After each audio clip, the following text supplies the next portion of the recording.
Pour tenter de percer le mystère Michel Houellebecq, direction Amsterdam. Non pas le long des canaux propres du centre,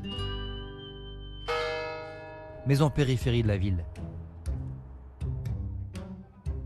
C'est ici que nous donne rendez-vous Stéphane Ruitenbeek. Du vin français. C'est du vin français dans ma tasse. Un drôle de personnage.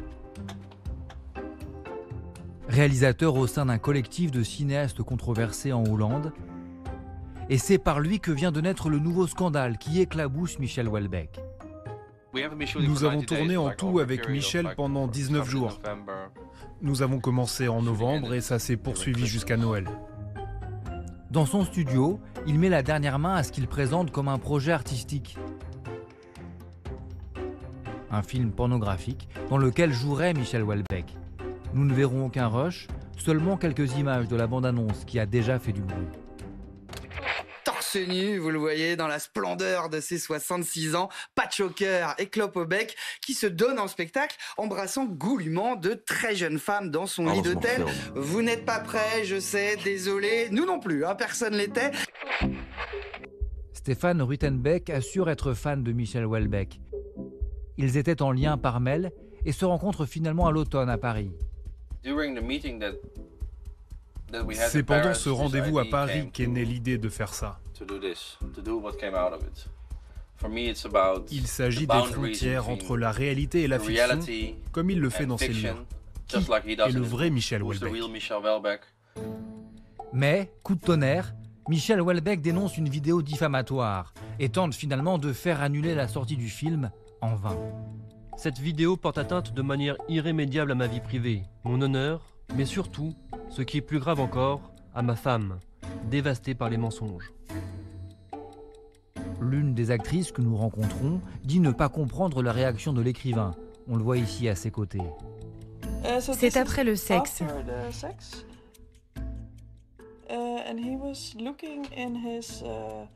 Et il regardait son agenda pour voir ce qu'il allait faire pour le reste de la journée.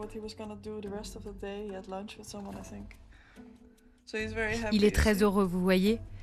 C'est le plus grand sourire que vous pouvez obtenir de Michel. La jeune femme de 23 ans, qui se présente comme étudiante et réalise des vidéos pornographiques, affirme avoir tourné plusieurs scènes avec Michel Houellebecq, à la demande de son épouse. Sa femme voulait que je fasse l'amour avec lui. Et j'ai été très claire, c'est possible seulement si c'est filmé, dans le cadre d'un film porno. Est-ce qu'il savait qu'il était filmé? Je pense qu'il savait, oui. Parce que la caméra était là, comme celle-là.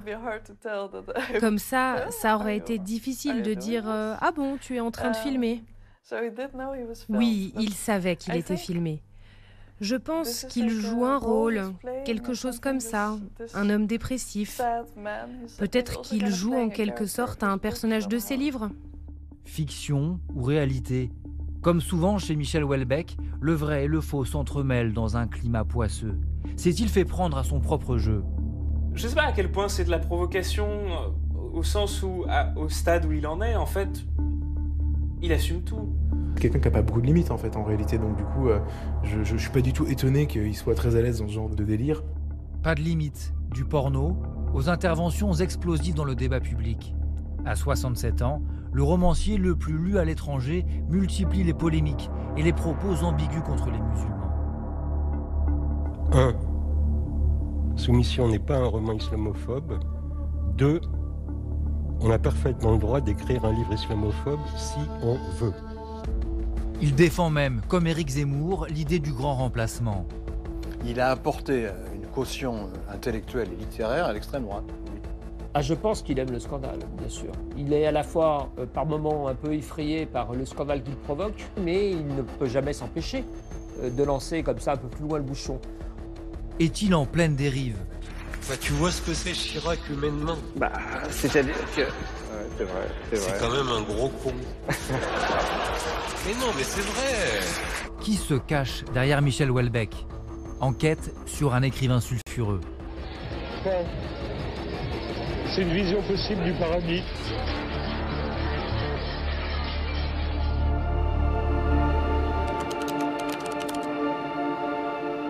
Vous avez lu le livre de Michel Houellebecq, là, qui vient juste de sortir? Pas encore. Non, mais j'en ai beaucoup entendu parler.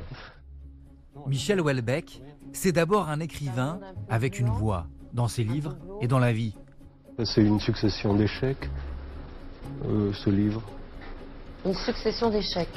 Oui, comme souvent nos vies. C'est... Un phrasé lent caractéristique et une moue triste, d'où pointe l'ironie. Le personnage, disons, n'essaye plus grand-chose et se trouve peu à peu réduit à l'immobilité. Ce soir d'octobre 1994, Michel Houellebecq est invité à parler de son premier roman, l'histoire d'un cadre moyen dans une société informatique, célibataire et dépressif. Pour sa première interview télévisée, le romancier détonne et semble déjà installer son personnage. En vieillissant, on est tous confrontés à une forme de dépression inévitable. Alors âgé de 38 ans, il travaille encore à l'Assemblée nationale en tant qu'informaticien, comme le héros de son roman. Et Michel Houellebecq, qui a fait des études de cinéma, sait parfaitement comment attirer la lumière. Il avait appris, mais vraiment dans les moindres détails, pendant 2 ou 3 ans, à forger une image. Il savait très bien comment on pouvait s'imposer à l'écran et tout ça. On le regarde fasciné et ses silences eux-mêmes sont éloquents. Au gré de ses succès littéraires, devenu rockstar des lettres, Michel Houellebecq construit petit à petit sa légende. Il se laisse immortaliser dans ses vêtements trop amples, traînant son sac à dos. La cigarette toujours coincée entre l'annulaire et le majeur. L'écrivain semble peu se soucier de son apparence. Une décrépitude qu'il affiche en grand écran et dans les rues de Paris. Ce jour-là, aux côtés des réalisateurs, il présente son premier film où il incarne un employé en plein burn-out. On lui a proposé le rôle du méchant dans le prochain James Bond et il est en train d'hésiter. C'est un début de carrière très retentissant. Non, je pense que c'est le début. C'est un très grand communicant. Il sait parfaitement montrer par moments un personnage comme ça, à peu près antipathique, un peu cradoc, avec les cheveux machins, les dents pourries, etc. C'était pas moment. Puis après, il a aperçu qu'il avait besoin de changer, il s'est amélioré, il a bougé un peu. C'est tout le paradoxe de Michel Houellebecq. En fait, on a l'impression comme ça d'un gars mal habillé et tout, mais en fait, il a vraiment un look personnel et à lui. Il est comme ça et c'est devenu la marque Houellebecq. Il a entretenu une sorte de confusion entre ses personnages et lui-même. En plus de ça, lui-même, tel qu'il apparaît dans les médias, etc., c'est lui-même un personnage qui fait en quelque sorte partie de l'œuvre littéraire également. Michel Houellebecq aime brouiller les pistes entre fiction et réalité. Il n'hésite pas à remodeler sa légende et s'arrange avec la vérité. Son biographe Denis de Montpion s'en est rendu compte presque par hasard, en discutant avec un ancien camarade de l'école d'agronomie où l'écrivain avait étudié. Et il me dit, mais d'abord c'est un drôle de type, c'est pas son vrai nom, il s'appelle Michel Thomas, etc. Moi j'ouvre des yeux. Bon, c'est pas la première fois qu'un écrivain prend un pseudonyme. Mais quand même, et il me dit, il a triché sur sa date de naissance, enfin il a fait un tas de trucs dans sa vie dont personne ne sait rien. Il change de nom, se rajeunit de 2 ans. Est-ce une volonté de rompre avec son passé, lui qui a été mal aimé par ses parents? De son vrai nom, Michel Thomas, il est né le 26 février 1956 à La Réunion. Sa mère est médecin, son père guide de montagne. Il est élevé en fait par sa grand-mère adorée, dont il prend le patronyme Houellebecq. Car faute de temps, ses parents l'abandonnent peu après sa naissance. La mère subvenait à tous les besoins matériels, bien sûr, mais pour les besoins affectifs, il n'y avait que la grand-mère. Et Michel en a conçu un immense dépit, un immense chagrin. Il l'a d'une certaine manière magnifié, vous savez, pour en faire, j'allais dire, presque une œuvre d'art.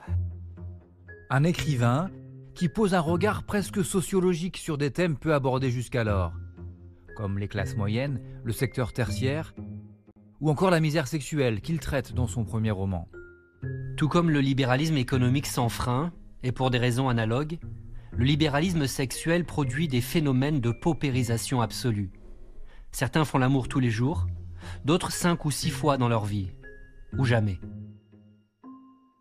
Il a réussi à saisir, disons, un certain état d'esprit désabusé, un certain état de désenchantement du monde, et à le mettre en récit sous une forme qui est plaisante par son ironie, par sa provocation, par le fait de faire des récits, somme toute, assez fantasques. Avec son style singulier, le romancier est à ses débuts adulé par la presse de gauche. Comme c'était la critique du capitalisme, les gens de gauche se sont dit, alors il est de chez nous celui-là. Et comme c'est un grand écrivain par ailleurs, évidemment ça donnait à cette critique une noblesse de pensée qui plaisait beaucoup. Mais le héros de la presse de gauche est devenu aujourd'hui une figure de la droite radicale. Les Inrocks ont adoré, qui parlent de porno dans ses bouquins, ils ont trouvé ça super transgressif, génial, etc. Moi c'est la partie qui ne me plaît pas dans ses livres, donc j'en parle très tranquillement, sans voir le fond du livre. Et pour le coup, dès les premiers livres de Michel Houellebecq, il y a une vraie mise en scène de la fatigue occidentale, qui est en fait le fil conducteur de son œuvre. Et aujourd'hui, il se réveille en disant non, mince, il a un propos réactionnaire. Je pense qu'il a toujours été comme ça. Anti-européen, anti-féministe, déboulonnant l'héritage de 68 et fustigeant l'immigration incontrôlée. Dès 2001, l'écrivain s'en prend à l'islam. Le nouveau roman de Michel Houellebecq fait déjà parler de lui avant même sa sortie, prévue aujourd'hui. Dans son 3e roman, Plateforme, le narrateur, prénommé Michel, tient des propos très virulents contre les musulmans après un attentat. L'islam avait brisé ma vie, et l'islam était certainement quelque chose que je pouvais haïr. Les jours suivants, je m'appliquais à éprouver de la haine pour les musulmans. Au moment de la sortie du livre, Michel Houellebecq donne une interview au magazine Lire, entretien qui va mettre le feu aux poudres. On choisit d'y envoyer Didier Sénécal, qui était à l'époque un fan de Houellebecq, qui avait écrit de très bons articles sur ses livres et que Houellebecq appréciait.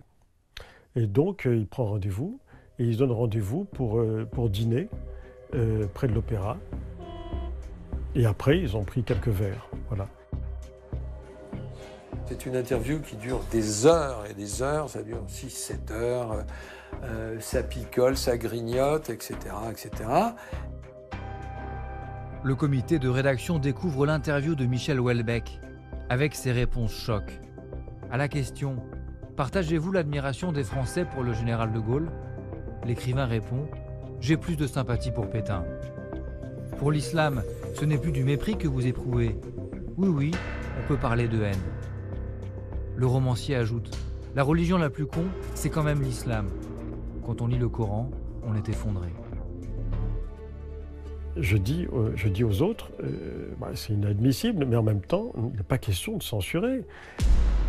L'interview fait aussitôt scandale. Suite à la polémique qu'entraîne son livre, ainsi que ses propos sur les musulmans et les islamistes dans le journal Lire, l'écrivain a choisi de ne plus accorder d'entretien. Nous rédigeons pour lundi une plainte pour provocation à la haine raciale contre M. Houellebecq et le directeur de la publication de Lire. Avec ce livre au parfum de soufre, les ventes s'envolent à 217 000 exemplaires. Michel Houellebecq, en quête de concours, tente de ne pas écorner son image. Michel Houellebecq, bonsoir, merci de me rejoindre sur ce plateau. Et entretient le doute à la télévision. Vous parlez du maréchal Pétain, vous considérez que l'islam est la religion la plus con du monde? Oui, ça se discute, comme dirait. Est-ce que je le pense? Ça, j'en sais rien.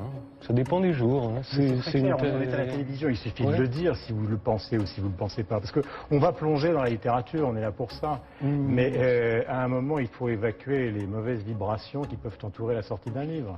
Disons que bon... si vous le voulez, si vous n'avez pas envie de les évacuer, vous ne les évacuez pas. Non, mais c'est vrai que c'est pas le sujet principal du livre, le monothéisme. Je sais pas, enfin bon, on a le droit de critiquer les religions par ailleurs, enfin... Ou bien peut-être on m'a pas averti, on n'a plus le droit. Son éditeur, Flammarion, veut présenter des excuses. Michel Houellebecq refuse et choisit Emmanuel Pierrat pour se défendre. Moi j'ai préparé Michel Houellebecq pendant des mois en mimant un tribunal dans mon bureau, en posant des chaises, comme si j'étais le président du tribunal. Je me souviens d'avoir fait asseoir une de mes assistantes pour faire des assesseurs et pour le mettre dans une situation de stress, l'interrogeant véritablement.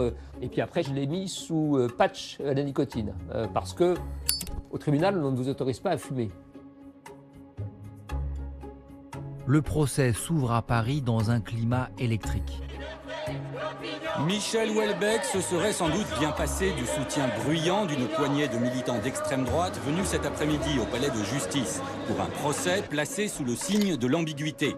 Les maigrettistes, les raéliens, les excités, les religieux qui sont là, il y a une foule absolument incroyable. Dans la salle d'audience, il y a 400 journalistes inscrits pour suivre les débats.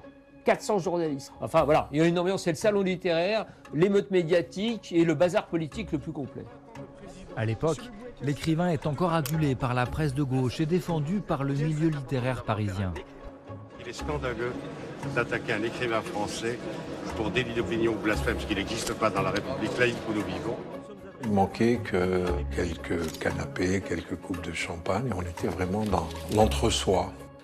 Tout le monde m'attribuait le mauvais rôle. J'étais celui qui empêche de tourner en rond. On commence à attaquer au grand écrivain Michel Houellebecq. À la barre, le romancier conteste les propos qu'on lui prête et dénonce aussi les conditions de cette interview alcoolisée. Puis l'audience se transforme en théâtre, avec l'écrivain espagnol Fernando Arrabal, emprisonné sous Franco pour son engagement politique et appelé à témoigner en faveur de Houellebecq. Santander, Valladolid, Saragosse, Madrid, Barcelone. On lui dit, mais monsieur Arrabal, vous n'êtes pas là pour faire la géographie d'Espagne. Il dit, ça n'est pas la géographie d'Espagne. C'est les prisons par lesquelles j'ai su passer quand j'étais poursuivi pour blasphème, comme Michel Houellebecq l'est aujourd'hui. Il y a un silence là de mort qui se fait dans la salle. Et puis il dit aussi, ne faites pas souffrir les écrivains parce qu'ils souffrent déjà beaucoup. Là, il y a quelque chose de magique qui passe.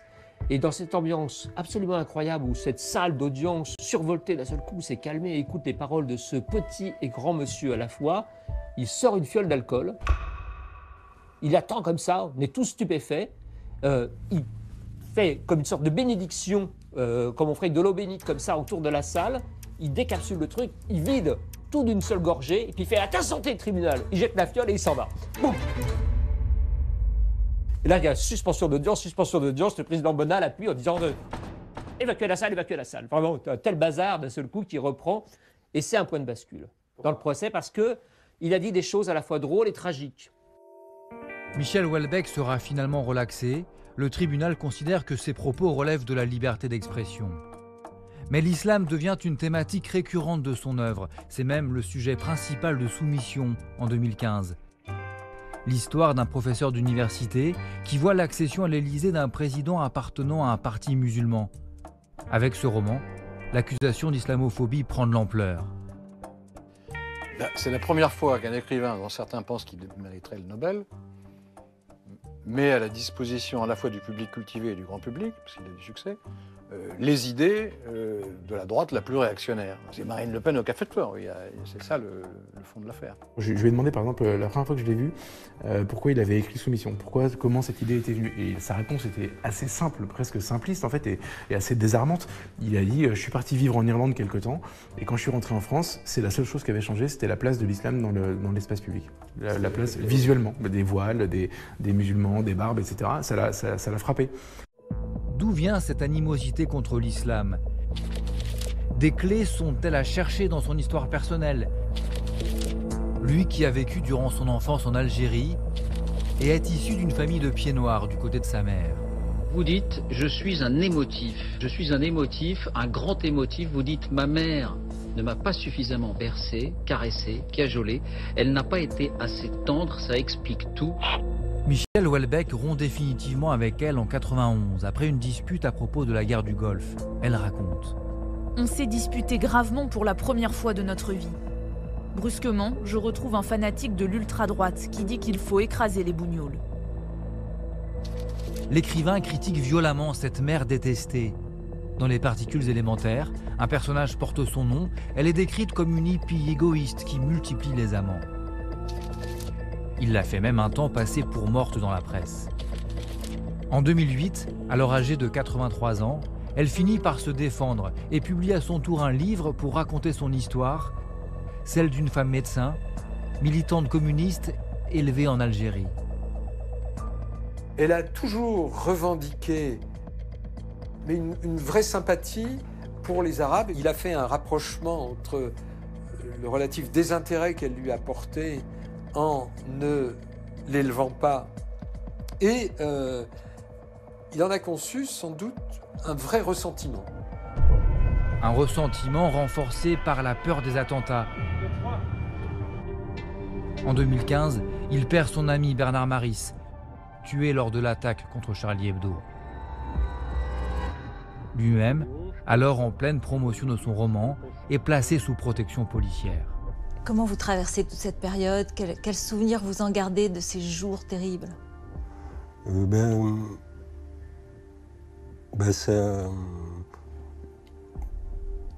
C'était triste, puis j'ai beaucoup regardé les informations, comme tout le monde, je pense. J'ai appris que c'était pas si difficile que ça de se procurer des armes de guerre, le prix de la Kalachnikov est bas. Donc non, tout ça n'est pas rassurant. Je pense qu'il s'est auto-convaincu, à défaut de s'être radicalisé, d'une antipathie certaine pour l'islam, qui finit par être de façon confuse, beaucoup plus générale et sans nuance. Il se rapproche de figures de la droite réactionnaire, participe en avril 2019 à un débat organisé par Valeurs Actuelles, où il critique violemment l'Europe, et enfonce le clou fin 2022 dans une longue interview. Le cas Michel Houellebecq, donc, qui est accusé d'islamophobie après ses propos tenus dans la revue Front Populaire. C'est la revue de Michel Onfray. Dans un entretien de 43 pages avec Michel Onfray, il livre sa vision décliniste de la France et prédit la guerre civile avec des Bataclans à l'envers. Le grand remplacement n'est pour lui pas une théorie, mais un fait. Je crois que le souhait de la population française de souche, comme on dit, ce n'est pas que les musulmans s'assimilent, mais qu'ils cessent de les voler et de les agresser. Houellebecq associe complètement les musulmans aux délinquants. Ce qui est très frappant dans cet entretien avec Onfray, c'est que ces deux auteurs sont en train de légitimer le recours à la violence, le fait que des suprémacistes blancs s'arment. Il y a un pas qui a été franchi.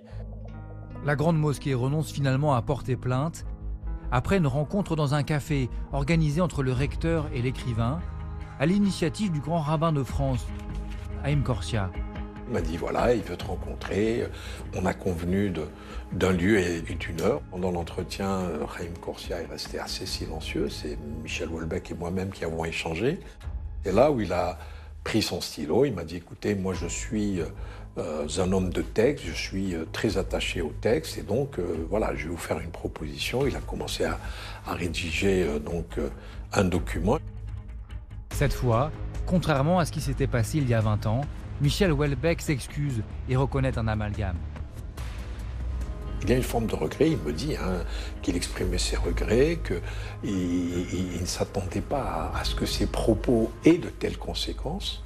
C'est un écrivain et en même temps peut-être qu'il a une forme de détachement par rapport à ses écrits et surtout par rapport aux conséquences de ses écrits. Est-ce qu'il est vraiment conscient du fait que ses écrits puissent heurter, puissent toucher? Je ne sais pas. Franchement, ça a toujours été pour moi une interrogation.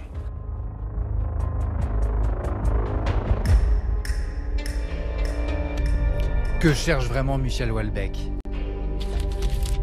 Un écrivain toujours en quête de reconnaissance, un provocateur, devenu ces dernières années un idéologue aux obsessions incendiaires.